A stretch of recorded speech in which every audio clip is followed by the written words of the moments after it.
Hello everyone. तो इससे पहले हमने लेक्चर 9 किया था जिसमें हमने मैंगो कल्टीवेशन पढ़ा था। ठीक है, मैंगो के बारे में मैंने आपको सब चीज़ बता दिया था। आज हम पढ़ेंगे बनाना एंड पपाया। ठीक है, ये हमारा हॉर्टिकल्चर का लेक्चर नंबर 10 है। आप लोग पहले लेक्चर नंबर 9 तक पूरा रिवाइज़ कर लीजिएगा। ठीक है, लेक्चर देख लीजिएगा। अगर आप लोगों ने उधर लेक्चर नहीं देखा होगा तो फिर लेक्चर नंबर 10 है बनाना एंड पपाया। चलिए, आज हम बनाना डिस्कस करेंगे और अगर हमें टाइम मिला तो आज हम फिर पपाया को भी डिस्कस करेंगे साथ ही साथ। ठीक है, तो सबसे पहले क्या है, चलिए मैं आपको कुछ कुछ बनाना के टॉपिक बारे में बताती हूँ। और ये देखिए, ये यहाँ पर मैंने ऐड करके ऑलरेडी रखा है कि हम किस किस पॉइंट्स को कब कब डिस्कस कर रहे हैं। हमारे 6 लेक्चर्स हो चुके हैं, हमारा 7वां चैप्टर चल रहा है अभी। ठीक है, हमारा 7वां चैप्टर यहाँ पर चल रहा है। चलिए, 7वें चैप्टर में आज हम क्या डिस्कस करेंगे, बनाना। ठीक है, बनाना। तो बनाना में हम क्या पढ़ेंगे आज?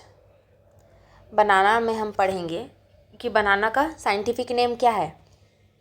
बताइए, बनाना का जो साइंटिफिक नेम है वो क्या है? मूसा पैराडिसिका। मूसा पैराडिसिका। ठीक है, ये है इसका साइंटिफिक नेम। क्रोमोसोम नंबर कितना है? 33। ठीक है, साथ ही साथ बताइए कि जैसे कि इसका जो क्या मैंगो के कितने सारे नाम्स थे। ठीक है, मैंगो को कितने सारे नामों से जाना जाता है, तो इसमें भी बहुत सारे हैं। देखिए, इसको बताइए, इसका जो ह्यूमिड जो होता है इसका, ठीक है, ट्रॉपिकल हर्ब ह्यूमिड होता है इसका, याद रखिएगा, ट्रॉपिकल हर्ब। चलिए, मैं दिखाते भी चलती हूँ, आप लोगों को नोट कराते चलती हूँ। ठीक है, सबसे पहले लिखिए इसका साइंटिफिक नेम। ठीक है, साइंटिफिक नेम लिखिए मूसा पैराडिसिका। जो जो पॉइंट मैं बोलूँगी वो आप खुद नोट करते चलिएगा। ठीक है, 33 इसका क्रोमोसोम नंबर है। ये डे न्यूट्रल प्लांट है। कौन सा प्लांट है ये? डे न्यूट्रल प्लांट है। ठीक है, और साथ ही साथ एंटिक फ्रूट होता है इसमें। ठीक है, एंटिक फ्रूट याद रखिएगा। इसका जो ट्री होता है वो विजडम होता है, देखा ही होगा आप लोगों ने। ये देखिए, ये इस टाइप से। ठीक है, विजडम ट्री। इसका जो ट्री होता है वो ट्री ऑफ पैराडाइज।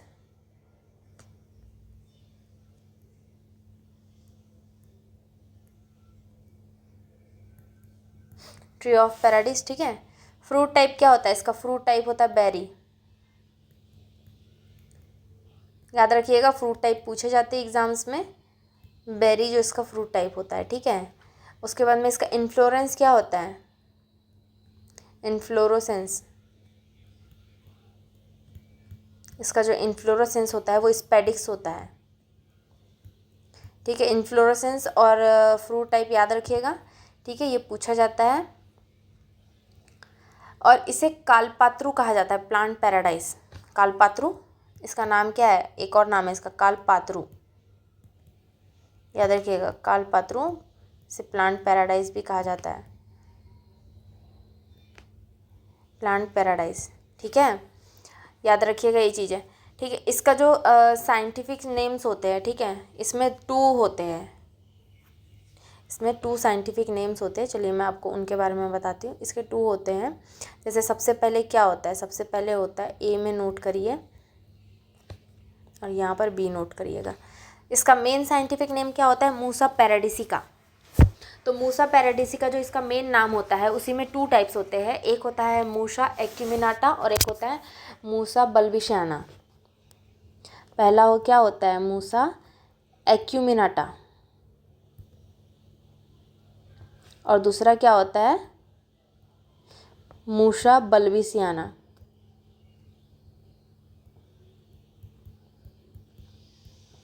ठीक है, इसे ए नाम से जानते हैं और इसे बी। ठीक है, ये मलेशिया में होता है, इसे मलेशिया में इस नाम से जाना जाता है। और ये बर्मा। ठीक है, ये बर्मा। ठीक है, इसका बेसिक क्रोमोसोम नंबर कितना होता है? 11, और इसका भी 11। ए नाम से जब आया तो ये, और बी नाम से जब आया तो ये। ठीक है, ये मेन पॉइंट, ये 2 मेन पॉइंट्स है इसके, याद रखिएगा। ठीक है, ये क्लाइमेट्रिक फ्रूट होता है। कौन सा फ्रूट होता है ये? क्लाइमेट्रिक, इसे क्लाइमेट्रिक फ्रूट होता है ये। ठीक है, इसमें फैलियम फाइबर पाया जाता है। जी हाँ, इसमें फैलियम फाइबर पाया जाता है। एक सेकंड, हाँ, फैलियम फाइबर मतलब कि जो जब आप केला खाते हो तो आप लोगों ने देखा होगा उसके छिलके में चिपके हुए रहते हैं, कभी वो केले के भाग में चिपके हुए रहते हैं, रेसेदार जो धागे नुमा जो स्ट्रक्चर रहता है, जिससे निकालो तो धागे जैसा दिखता है। हाँ, उसे क्या कहा जाता है? फैलियम फाइबर। फैलियम फाइबर पाया जाता है। ठीक है, इसका काम क्या होता है इस धागे नुमा स्ट्रक्चर का? न्यूट्रिएंट ट्रांसफ़र करना। ठीक है, और एथलाइन एंड रैपेनिंग कंस्ट्रक्शन, याद रखिएगा। इसका काम क्या होता है? Nutrition transfer. ठीक है, इसका काम क्या होता है? न्यूट्रिएंट ट्रांसफ़र करना, और साथ ही साथ क्या? एथिलीन राइपेनिंग कंस्ट्रक्शन, याद रखिएगा।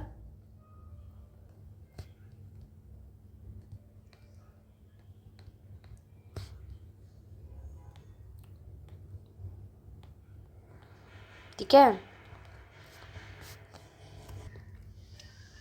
इसमें हर्ब्स पाए जाते हैं। ठीक है, जैसे कि मोनोकोटिल्डोन्स, मोनोक्रिप्स और हर्बेसियस और पेरेनियल, याद रखिएगा।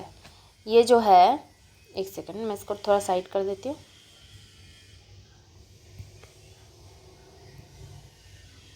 ठीक है, यहाँ पे नोट करिए, इसमें जो है मोनोकोटिल्डोन्स,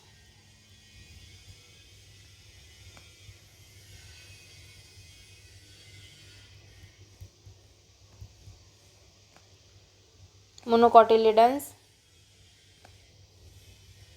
मोनोक्रिप,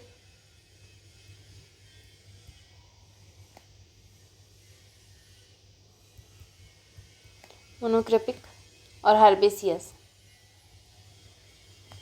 एंड पेरेनियल।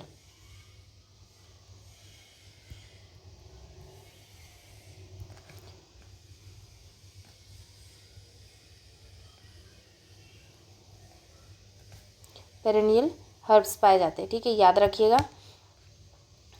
बनाना जो फ्रूट्स है, इसमें सबसे ज़्यादा रिच सोर्स किस चीज़ का पाया जाता है? इसमें रिच सोर्स जो होता है बनाना में, जो रिच सोर्स होता है वो किसका पाया जाता है? पोटेशियम का। किसका? पोटेशियम का पाया जाता है रिच सोर्स। ठीक है, इसमें कितना? 450 mg, याद रखिएगा। रिच सोर्स पोटेशियम का, पोटेशियम पाया जाता है। ठीक है, rich source of energy, fruits का रिच सोर्स तो पोटेशियम होता है, और एनर्जी का सोर्स क्या होता है? वो कितना पाया जाता है? इसका एनर्जी सोर्स होता है, सबसे ज़्यादा रिच सोर्स कौन सा होता है? Energy. Rich source of energy कितना होता है? 137 कैलोरी। ठीक है, 100 ग्राम पर 100 ग्राम, याद रखिएगा। बनाना में जो शुगर कंटेंट होता है वो कितना होता है? 27%। अभी कुछ दिन पहले मैंने इफ़को के क्वेश्चंस कराए, उसमें मैंने बताया है। ठीक है, बनाना में के बहुत सारे पॉइंट्स। बनाना में इसमें अरोमा कैसे आता है? आइसोपेंटेनॉल। क्या होता है? आइसोपेंटेनॉल। इसमें जो एरोमा आता है उसे आइसोपेंटेनॉल कहते हैं। ठीक है, और ये हैवी फीडर ऑफ पोटेशियम होता है, याद रखिएगा। ये जो पोटेशियम मैंने लिखाया है, ये सिर्फ पोटेशियम नहीं, इसमें एक पॉइंट मेन नोट करिए, हैवी फीडर ऑफ पोटेशियम। ये पूछा जाता है एग्ज़ाम्स में। ठीक है, याद रखिएगा, हैवी फीडर ऑफ पोटेशियम, याद रखिएगा। ठीक है, इसमें लार्ज क्वांटिटी में फर्टिलाइज़र लगता है। ठीक है, इसमें लार्ज क्वांटिटी में फर्टिलाइज़र लगता है। फर्टिलाइज़र लास्ट क्वांटिटी में लिख लीजिएगा, ठीक है। और इसमें जो होती है स्ट्रीम होती है वो स्यूडो स्ट्रीम होती है। कौन सी स्ट्रीम होती है? स्यूडो स्ट्रीम होती है, ठीक है। अब चलिए इसका टेम्परेचर लिख लीजिए। टेम्परेचर लिखिए, इसका टेम्परेचर में कितना आता है? इसका टेम्परेचर आता है, इसका टेम्परेचर लिखिए 22-30 डिग्री सेल्सियस हाई। मतलब अगर हाई लेवल पे चाहिए तो 22-30 डिग्री सेल्सियस हाई में लिखिएगा। और नॉट लेस देन मतलब कि इससे ज़्यादा कम नहीं होना चाहिए, 12 डिग्री सेल्सियस से कम नहीं होना चाहिए, ठीक है, नहीं होना चाहिए। 12 डिग्री सेल्सियस से कम इसका टेम्परेचर नहीं जाना चाहिए। सॉइल किस में इसकी सॉइल कैसी होनी चाहिए? Well drained soil. कौन सी soil? Well drained soil. Soil temperature ये सब याद रखिएगा। वेल ड्रेन्ड सॉइल यूज़ की जाती है, ठीक है, वेल ड्रेन्ड सॉइल यूज़ की जाती है। डेप्थ कितनी होनी चाहिए इसकी? सॉइल से इसकी जो डेप्थ होती है वो कितनी होनी चाहिए, ये पूछा जाता है। 1 मीटर, ठीक है। इसकी डेप्थ कितनी होनी चाहिए? 1 मीटर होनी चाहिए। और उसका सॉइल पीएच कितना होना चाहिए? पीएच तो मेन इंपॉर्टेंट है भाई, 6.5 to 7.5 ऑप्टिमम। याद रखिएगा इसका जो पीएच है वो कितना होना चाहिए? इतना होना चाहिए ऑप्टिमम, वो भी, ठीक है। इसका जो सीज़न है वो कौन से सीज़न होना चाहिए? जो इसका जो सीज़न है वो कौन सा सीज़न में होना चाहिए? इसका सीज़न कौन सा रहता है बताइए। इसमें वैरायटी वाइज सीज़न है, ठीक है। वेट लैंड में लिखिए सबसे पहले, वेट लैंड में लिखिए फेब अप्रैल में। फेब अप्रैल के टाइम पे आप कौन से लगा सकते हैं? लिख लीजिए, नोट करिए। पुवन, रस्थाली और मोन्थान।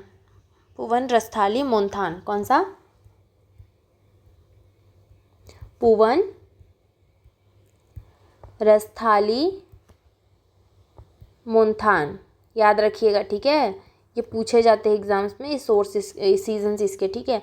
और अप्रैल मई में लिखिए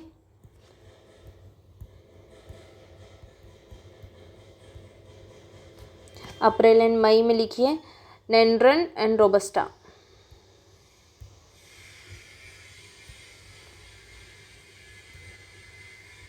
रोबस्टा, ठीक है।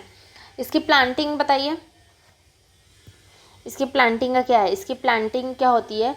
Multi storey system Karnataka and Kerala में, ठीक है। मल्टी स्टोरी सिस्टम किया जाता है इसमें कर्नाटका एंड केरला साइड में, ठीक है।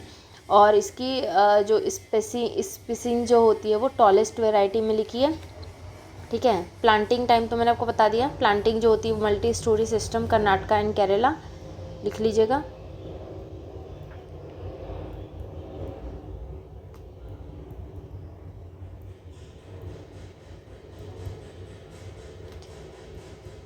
कर्नाटका एंड केरला, ठीक है। स्पेसिंग लिखिए,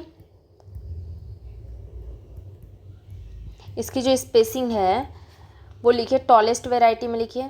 जो टॉलेस्ट वैरायटी में कितनी रहती है? 3x3,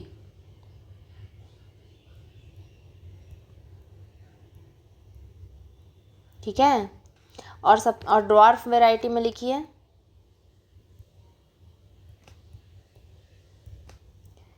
1.8 मीटर इंटू 1.8 मीटर, ठीक है। प्रोपागेशन मेथड बताइए इसका। प्रोपागेशन जो मेथड है इसमें कौन सी मेथड सबसे पहले यूज़ की जाती है? स्वाट सकर्स जो मोस्टली प्रिफर्ड की जाती है वो कौन सी मेथड यूज़ की जाती है? स्वाट सकर्स मोस्टली प्रिफर्ड जो होती है वो स्वाट सकर्स होती है। वेट और हाइट के हिसाब से भी लिखिए, नोट कर लीजिएगा, ठीक है। चलिए मैं नोट करा देती हूँ यहाँ पर।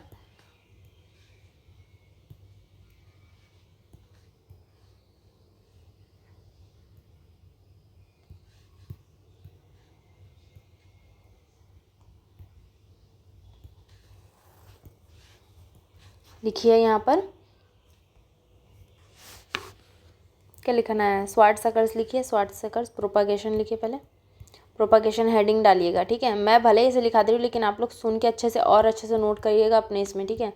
प्रोपागेशन में लिखिए स्वाट सकर्स मोस्टली प्रिफर्ड है, ठीक है। स्वाट सकर्स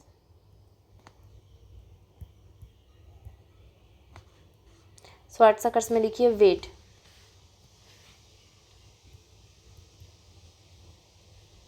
वेट जो होता है वो कितना होना चाहिए, 750 ग्राम पर 1 से 2 केजी, याद रखिएगा। और इसकी जो हाइट होती है, ये मैंने आपको ऐसे ही बता दिया है, याद रहना चाहिए करके। हाइट कितनी होनी चाहिए, 80 से 120 सेंटीमीटर, याद रखिएगा, ठीक है।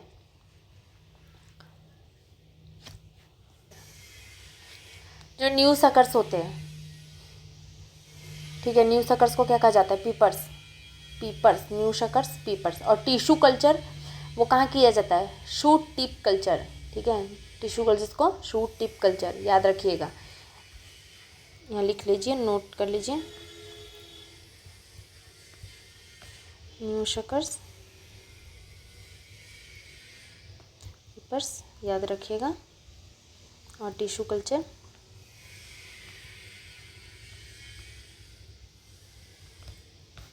शूट टिप कल्चर, ठीक है।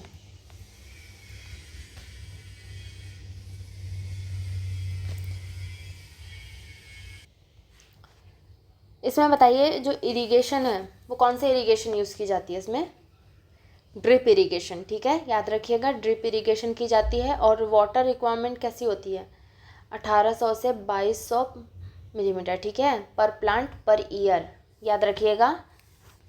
वाटर रिक्वायरमेंट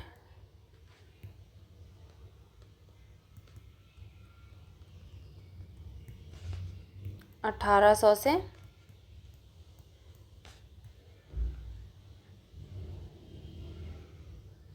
पर प्लांट पर ईयर, याद रखिएगा, ठीक है, पर प्लांट पर ईयर। चलिए नेक्स्ट लिखिए। नेक्स्ट में लिख लीजिए कुछ स्पेशल कुछ पॉइंट्स रहते हैं, ठीक है, मेन मेन जो कुछ पॉइंट्स हैं मैं आप लोग को उसके बारे में नोट करा दी। ये पॉइंट्स के बारे में स्पेशली पूछा जाता है, ठीक है, नोट करके हेडिंग डाल लीजिएगा, ठीक है। चलिए यहाँ पर अच्छे से नोट करिएगा। इसमें नोट करिए, सबसे पहले लिखिए डीनेल्विंग, ठीक है, डीनेल्विंग। डीनेल्विंग में क्या किया जाता है, डीनेल्विंग में मेल पार्ट को रिमूव कर दिया जाता है, ठीक है। डीनेल्विंग किसे कहा जाता है, remove male part after complete female face. जब उन लोगों का पॉलिनेशन फर्टिलाइजेशन हो जाता है तो वो फेस कंप्लीट हो जाता है तो मेल पार्ट्स को रिमूव कर दिया जाता है, ठीक है। डीनेल्विंग, डीनेल्विंग में यहाँ लिख लीजिए, मैंने आपको समझा दिया कैसे क्या किया जाता है, रिमूव मेल पार्ट लिख लीजिए, बस हो गया, ठीक है। लेकिन मेल पार्ट रिमूव कब किया जाता है, फीमेल फेस कंप्लीट होने के बाद, फीमेल फेस कंप्लीट होने के बाद मेल पार्ट को रिमूव कर दिया जाता है, याद रखिएगा। हो जा भाई, हटता भी नहीं है, बहुत ढीठ है। दूसरा क्या है, propping, popping, propping, propping, propping किसे कहते हैं, जो अपना स्यूडो स्टीम होता है, ठीक है, जो स्यूडो स्टीम होता है उसे सहारा देना, सपोर्ट देना।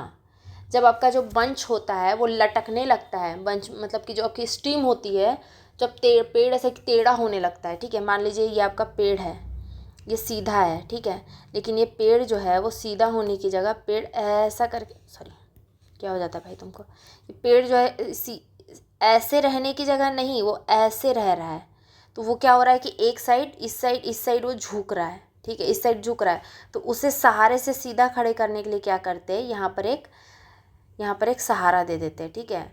सीधी सिंपल भाषा में कहूँ तो जब आप लोगों का पेड़ नीचे झुकने लगता है तो उसमें आप कुछ लकड़ी बांध देते हो, बांस बांध देते हो, तो बस वही है, उस सपोर्ट देने से उस चीज़ को सपोर्ट देना कहते हैं, और उस सपोर्ट को प्रॉपिंग कहते हैं, ठीक है। बहुत टफ है यार तो यहाँ पर लिख लीजिए स्यूडो स्टीम रिक्वायर्ड सपोर्ट, ठीक है, स्यूडो स्टीम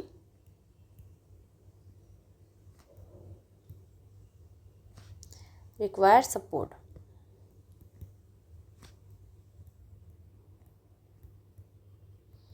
ठीक है। चलिए अब लिखिए रैपिंग। रैपिंग क्या होता है, रैपिंग क्या होता है, कवर करना,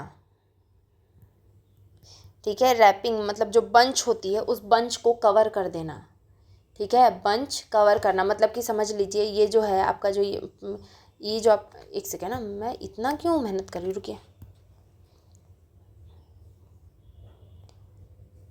ये जो है देखिए, ये समझ लीजिए कि ये आपका न्यूली बंच है।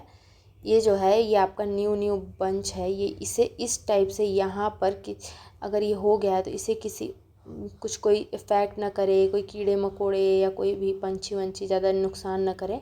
इस चीज़ के लिए क्या करा जाता है, बोरे से, नायलॉन, किसी भी मतलब कि कोई जो रहता है जिसमें गेहूँ चना रखते हैं उससे इसे बोरे से कवर कर दिया जाता है।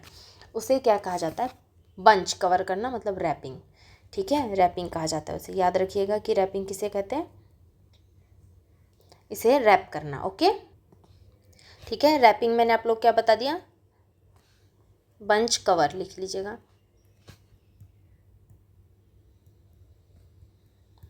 बंच कवर, बंच को कवर करना। डी हैंडलिंग, डी हैंडलिंग किसे कहते हैं, डी हैंडलिंग किसे कहते हैं, remove pseudo finger. D handling, remove pseudo finger. Pseudo finger को रिमूव करना मतलब कि वो जो छोटे छोटे केले आ जाते हैं, ठीक है, जो कि मतलब कि जिनका कोई ग्रोथ नहीं होता, जिनका जर्मिनेशन सही से नहीं हो रहा हो, ठीक है, जो कि मतलब कि जो कि अपने आसपास के जो केले होते हैं उनको उनको ख़राब कर रहे हो, उनको डिस्टर्ब कर रहे हो, तो उस वैसे छोटे मोटे केलों को रिमूव कर देना क्या कहा जाता है, शूडो फिंगर को रिमूव करना। रिमूव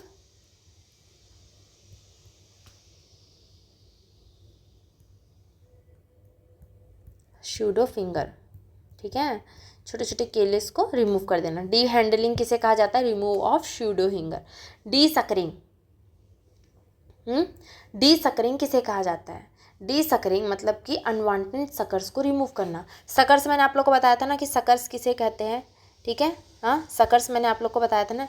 ये जैसे कि ये यहाँ का ये बेस है, समझ लीजिए ये है इसका बेस, ठीक है, ये बेस है, ये वाला, ये इसका ये जो बेस है यहाँ पर, हट जा भाई, ठीक है, ये जो बेस है ये यहाँ से अचानक से एक ऐसे निकलना, ठीक है, यहाँ से अंदर से एक ये इस टाइप से निकलना, ठीक है, ये होता है सकर्स। मतलब कि एक तरह ये प्लांट के रूप में निकलने लगता है ना, क्योंकि तो क्या होता है कि इसे रिमूव करना, इसे रिमूव करना अपने आप ही रिमूव हो गया भाई, समझदार है वो।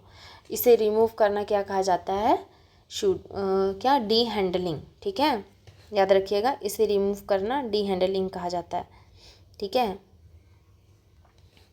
डी हैंडलिंग, रिमूव शूडो, नहीं सॉरी, डी सकरिंग, सॉरी कितनी बड़ी बुद्धू हूँ मैं, कुछ बोलती हूँ। डी सकरिंग पढ़ रहे थे ना, तो देख लिया ना, शकर्स को रिमूव करना। मैंने सही बताया कि नहीं बताया भाई, उसे सकर्स कहते हैं, मुझे तो खुद याद नहीं है मैंने आप लोग को क्या बताया।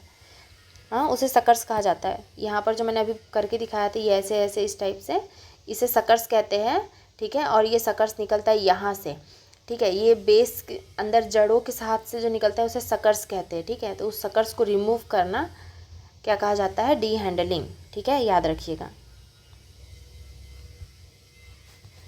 D handling. चलिए मैं नोट कर देती हूँ क्या बोला मैंने, ठीक है, रिमूवल अनवांटेड शकर।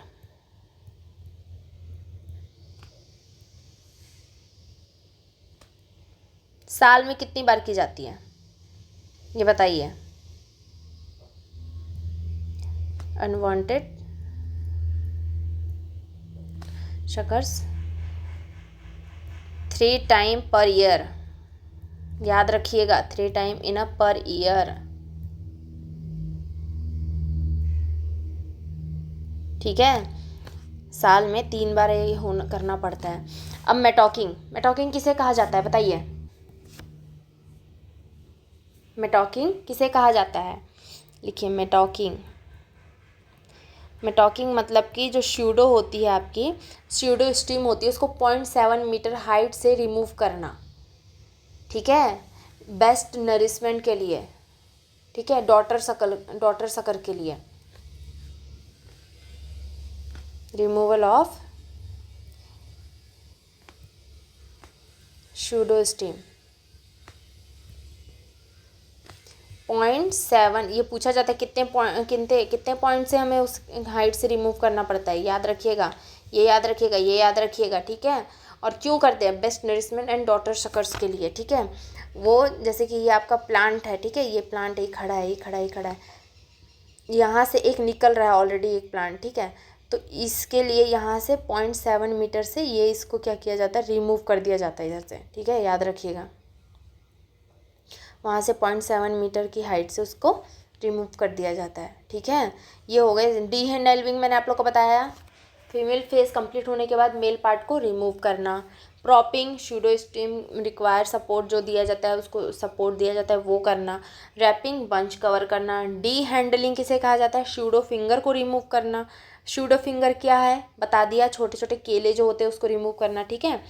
डी शकरिंग, ठीक है, डी शकरिंग जो होती है वो क्या होता है वो बताया। रिमूव अनवांटेड शकर्स कहाँ होते हैं वो भी बता दिया, ठीक है। और उसको साल में 3 बार किया जाता है। मेटॉकिंग, शूडो स्टीम को 0.7 मीटर की हाइट से रिमूव करना, ठीक है। ये सब पॉइंट्स याद रखिएगा, बहुत इंपॉर्टेंट है, ठीक है। इसका स्टोरेज और हार्वेस्टेड उतना इंपॉर्टेंट होता नहीं है, लेकिन मैं ऐसे ही बता दे रही हूँ, अगर आप लोग को याद रखना होगा तो रखिएगा। स्टोरेज जो है वो 13 डिग्री सेल्सियस है ना, 85 to 95% होना चाहिए, ठीक है, फॉर 2 to 3 वीक में। और उसके बाद में हार्वेस्टिंग टाइम जो होता है वो 100 to 150 डेज फ्लावर इमरजेंसी के जस्ट बाद, ठीक है, याद रखिएगा। चलिए, ये हो गया हमारा बनाना ख़त्म। अब हम पढ़ेंगे क्या? पपाया, ठीक है। चलिए, पपाया के बारे में पढ़ते हैं, ठीक है। ये लीजिए, आ गया आपका पपाया। चलिए बताइए, पपाया का साइंटिफिक नेम क्या है? पपाया का साइंटिफिक नेम है कैरिका पपाया। क्या नाम है इसका scientific name? Papaya, Carica papaya, ठीक है। एक सेकेंड, मैंने आप लोगों को स्टार्टिंग में ही बताया ना कि बनाना में कौन सी वैरायटीज़ होती हैं जो कि इम्पॉर्टेंट है, जैसे कि ये इन वैरायटीज़ को याद रखिएगा, ठीक है। पुवन, रस्तल, मेथन, नदन, रोबस्टा, ठीक है। इसके बाद में अगर और भी जैसे चिप्स के लिए वरदानम है, वंदरणम, ठीक है, वंदरण नवरम ऐसा कुछ है, वंदरण, ठीक है। और बेबी पाउडर जो इसका बनता है उसके लिए क्यों नाम है, याद रखिएगा, ठीक है। ये 2-3 वैरायटी है बस, ज़्यादा इसकी वैरायटीज़ आती नहीं है उतनी, इसलिए मैंने उतने वैरायटीज़ पे ध्यान नहीं दिया, ठीक है। और हाँ, पोटैटो का जो सेंट्रल रिसर्च स्टेशन है वो कहाँ है? तमिलनाडु में, याद रखिएगा। सेंट्रल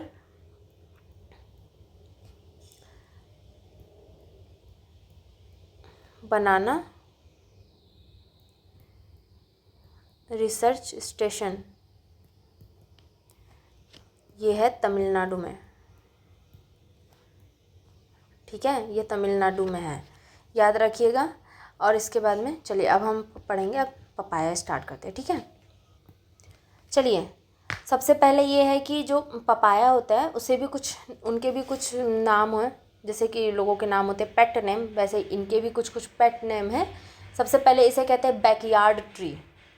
पपाया को कहा जाता है backyard tree, melon tree, breakfast food, common food, ठीक है, ये कहा जाता है। साइंटिफिक नेम क्या बताया मैंने? कैरिका पपाया, ठीक है, कैरिका पपाया इसका साइंटिफिक नेम है। चलिए मैं लिखाते जाती हूँ। इसे क्या कहते हैं? बैकयार्ड टी, बैकयार्ड, इसे बैकयार्ड टी कहते हैं। हाँ, उसके बाद में मेलन ट्री कहते हैं, लिखते जाइएगा। ब्रेकफास्ट फूड कहते हैं, कॉमन फूड कहते हैं। साइंटिफिक नेम क्या है इसका? कैरिका पपाया, इसका साइंटिफिक नेम क्या है? कैरिका पपाया, कैरिका पपाया इसका साइंटिफिक नेम है। फैमिली क्या है इसकी? कैरिकेसी, ठीक है, कैरिकेसी इसकी फैमिली है। इसका क्रोमोसोम नंबर क्या है? 18। फ्रूट टाइप क्या है इसका? फ्रूट टाइप बताइए। इसका जो फ्रूट टाइप है वो है बेरी, ठीक है, इसका जो फ्रूट टाइप है वो है बेरी। इडिबल पार्ट क्या है इसका? मीजोकार्प, मैंने आपको उसी दिन सब बताया था ना, ठीक है। इडिबल पार्ट क्या है इसका? मीजोकार्प। ओरिजिन कहाँ हुआ है इसका? मैक्सिको में। कहाँ हुआ है इसका ओरिजिन? मैक्सिको में, ठीक है। और साथ ही साथ क्या, हाँ, सॉइल पीएच कितना होता है इसका? सॉइल पीएच होता है इसका 6.5 to 7.5, याद रखिएगा, ठीक है। और साथ ही साथ क्या इसमें जो सीड कवरिंग होती है, आप लोग देखे होंगे, ये जो इसका सीड होता है, ये जो इसका छोटे छोटे जो सीड दिख रहा है, ये सीड ये है, ठीक है। इसमें आप लोगों ने देखे होंगे एक जेल नुमा, मतलब कि ऐसे चिपचिपा गीला सा कुछ इसकी कवरिंग होती है, ठीक है, जो जेल नुमा होती है, ठीक है, जेल नुमा आप कह सकते हैं इसके। ये जो कवरिंग होती है इसकी, ये जो दिख रही है, जो शाइन कर रही है, ये जो कवरिंग है, इसे क्या कहा जाता है? सर्कोटेस्टा। क्या कहा जाता है? इस कवरिंग को क्या कहा जाता है? इस कवरिंग को कहा जाता है सर्कोटेस्टा, याद रखिएगा। सीड कवरिंग को क्या कहा जाता है? सर्कोटेस्टा कहा जाता है, ठीक है। ये मैच्योर कितने दिन में होता है? इसकी जो मैच्योरिटी होती है वो कितने दिन में होती है? ये मैच्योर होता है 70 to 90 डेज़। कितने देर में मैच्योर होता है ये? 70 to 90 डेज़ में मैच्योर हो जाता है, ठीक है। पपाया में क्या पाया जाता है? पपाया में क्या पाया जाता है? रॉ पपाया से क्या प्राप्त होता है? चलिए बताइए, रॉ पपाया से क्या प्राप्त होता है? यहाँ पे सबसे मेन पॉइंट क्या है? पेपेन, ठीक है। ये पेपेन जो है वो हमें कहाँ से प्राप्त होता है? रॉ पपाया से। कहाँ से प्राप्त होता है हमें? रॉ पपाया से हमें पेपेन प्राप्त होता है, ठीक है।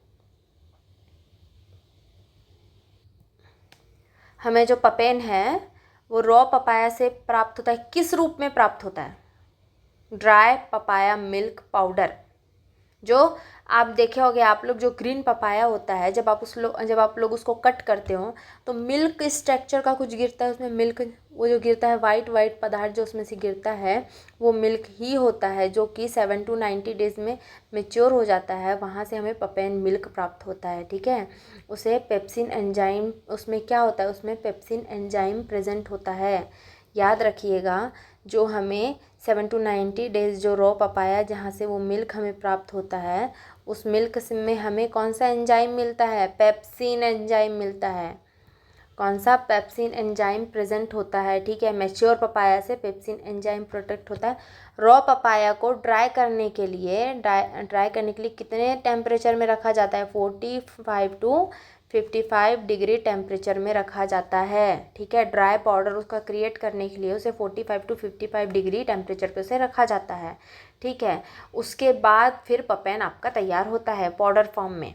हाँ, उसमें कितना प्रोटीन पाया जाता है? सबसे मेन कि उसमें पेपेन में प्रोटीन जो होता है वो कितना पाया जाता है? 72% प्रोटीन पाया जाता है। और पेपेन जो प्रिपेयर करने के लिए उसकी बेस्ट वैरायटी कौन सी है? मैंने तो मेन चीज़ पूछा ही नहीं या बताया ही नहीं। उसकी बेस्ट वैरायटी है CO5, ठीक है, याद रखिएगा।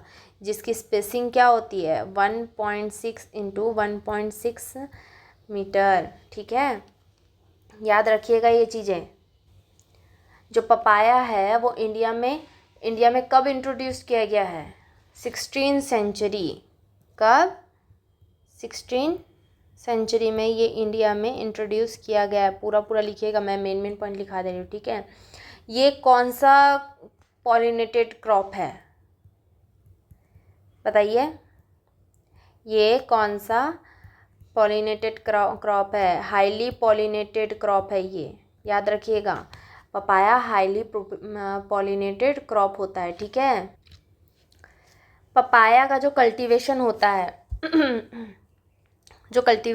है कल्टीवेशन में ड्यूरिंग कितना टेम्परेचर चाहिए? हाँ, इसका कल्टीवेशन के लिए कितना टेम्परेचर चाहिए? 30 to 35 डिग्री सेल्सियस, ठीक है। क्लाइमेट में लिखिए, नोट करिए। सीड जर्मिनेशन के लिए कितना टेम्परेचर चाहिए? 30 डिग्री सेल्सियस, ठीक है। वेजिटेटिव ग्रोथ के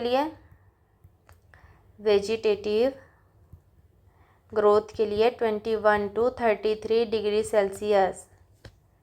हाई टेम्परेचर कितना होना चाहिए इसका? इसका जो होता है हाई टेम्परेचर वो कितना होना चाहिए? 35 डिग्री सेल्सियस, ठीक है, मोर देन 35 डिग्री सेल्सियस। ये हाई टेम्परेचर, इसमें एक पॉइंट लिखिए, लीड्स टू फीमेल स्टेरिलिटी, ठीक है, leads to female sterility. Limit cultivation कहाँ किया जाता है इसका? लिमिट कल्टीवेशन लिखिए, लिमिट कल्टीवेशन में लिखिए नॉर्थ साइड में, ठीक है, नॉर्थन रीजन में, ठीक है। जब ड्राई वार्म क्लाइमेट जब होता है तो उससे क्या होता है, क्या इंक्रीज़ होता है उससे? ड्राई वार्म क्लाइमेट से क्या इंक्रीज़ होता है? स्वीटनेस, जो फ्रूट्स में जो होती है वो स्वीटनेस इंक्रीज़ होती है, ठीक है। यहाँ लिख लीजिएगा, स्वीटनेस ड्राई वार्म क्लाइमेट से स्वीटनेस इंक्रीज़ होती है, ठीक है। और साथ ही साथ एक चीज़ और नोट करिए, सीधे यहाँ पे जगह नहीं है, नेक्स्ट पेज में नोट कर लीजिए, ये बहुत अच्छा पॉइंट है, ठीक है, एग्जाम्स में पूछा जाता है। लिखिए, Tamil Nadu is an ideal home for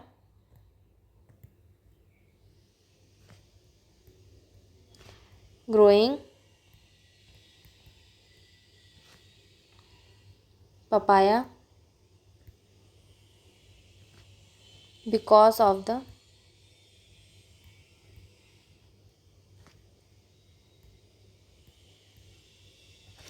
mild temperature,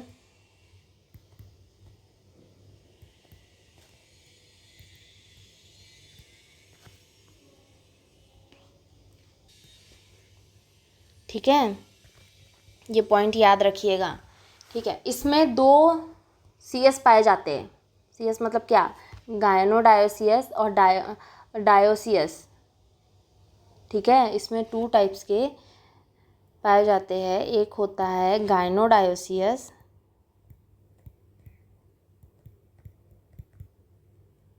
और एक होता है डायोसियस।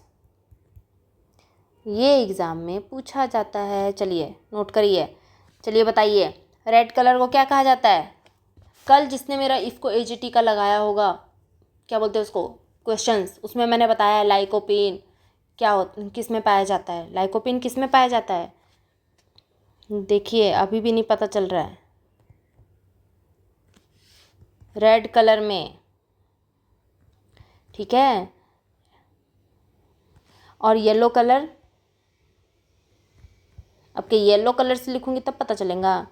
कैरिका एक्जेंथीन, कैरिका एक्जेंथीन, ठीक है। ये बायसेक्सुअल होता है, इसमें बायसेक्सुअल होता है और फीमेल प्रेजेंट होती है, गायनोडायोसियस एंड फीमेल, ठीक है। और इसमें मेल एंड फीमेल दोनों होते हैं,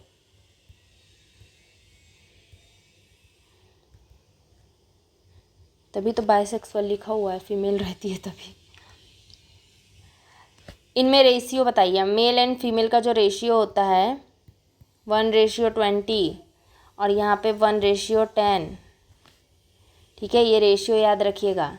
इसके फ्रूट्स का जो साइज़ होता है वो बिग साइज़ होता है और ये स्मॉल साइज़ होता है, ठीक है, याद रखिएगा। इसमें वैरायटी लिखी है, गायनोडायोसिस में वैरायटी लिखी है अर्का सूरिया, ठीक है। कारघनी, सनराइज सोलो, पूषा मैस्ट्रिक,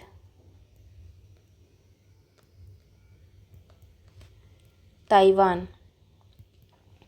ये वैराइटीज़ इंपॉर्टेंट है, ठीक है। थाईलैंड CO3,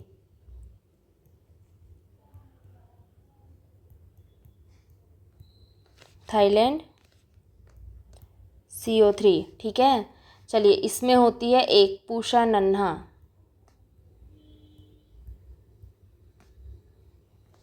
पूषा नन्हा लिखिए। CO5 का क्या बताया? CO5 से क्या प्रिपेयर किया जाता है? पपेन। पपेन में कौन सा एंजाइम पाया जाता है? पपेन में कौन सा एंजाइम पाया जाता है? देखिए देखिए, पेप्सिन एंजाइम पाया जाता है, ठीक है। पूषा नन्हा में मेन पॉइंट लिख लीजिए, इसकी जो है हाई डेंसिटी प्लांटिंग, इसमें जो हाई डेंसिटी प्लांटिंग होती है उसमें स्पेसिंग कितना होना चाहिए? 1.20 1.20, ठीक है। इसमें कितने प्लांट्स लगते हैं ये पूछे जाते हैं, ये इंपॉर्टेंट पॉइंट्स है, ठीक है। मैं यहाँ डबल स्टार मार्क करी, ये पूछे जाते हैं। और इसमें कौन सा गामा यूज़ होता है? म्यूटेंट गामा, ये म्यूटेंट होती है। और इसमें, ठीक है, याद रखिएगा, ये सब याद रखिएगा, ठीक है। इसकी जो प्लांटिंग और स्पेसिंग होती है, स्पेसिंग में 1.8 लिख लीजिएगा पपाया में,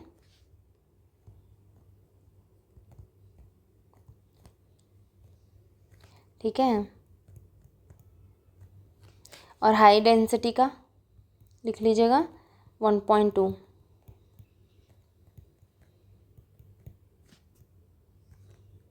ठीक है। हाई डेंसिटी का मैंने बता दिया ना, 6400 प्लांट्स पर हेक्टेयर में लगते हैं, ठीक है। प्लांटिंग टाइम इसका क्या है? इसमें प्लांटिंग टाइम 3 टाइप से लगता है। एक होता है स्प्रिंग, मानसून